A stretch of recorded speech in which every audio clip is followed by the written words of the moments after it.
Le gendre d'Hélène Pastor reconnaît son implication dans l'assassinat de la milliardaire. L'homme de 64 ans, consul de Pologne à Monaco, est en garde à vue depuis lundi. Le procureur avait fait état de flux financiers suspects sur ses comptes bancaires.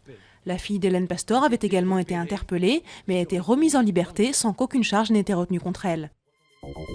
Les chiffres du chômage du mois de mai sont mauvais, très mauvais même.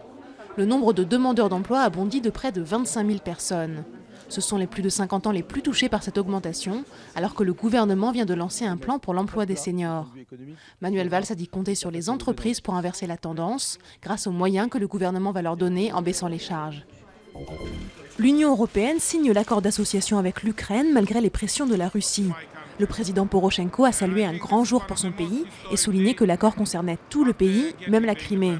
Cette signature intervient quelques heures avant l'expiration de la trêve très fragile décrétée par Kiev. Signe positif, 4 observateurs de l'OSCE enlevés par des rebelles pro-russes ont été libérés. Le Premier ministre irakien Nouri al-Maliki reconnaît pour la première fois qu'une solution politique doit aller de pair avec une action militaire face à l'offensive des insurgés sunnites. Le pays, miné par les divisions confessionnelles, a encore été frappé par un attentat jeudi soir qui a fait 19 morts dans un quartier chiite de Bagdad. Les djihadistes de l'État islamique en Irak et au Levant continuent également à renforcer leur présence à la frontière entre Irak et Syrie. Pour les Fennecs, le rêve devient réalité. L'équipe d'Algérie accède pour la première fois au 8e de finale de la Coupe du Monde, grâce à un match nul 1-1 contre la Russie. Dans les rues d'Alger, la joie des supporters était à la hauteur de l'événement. En France, la fête a été émaillée d'incidents à Paris, Lyon, Marseille et dans le Nord.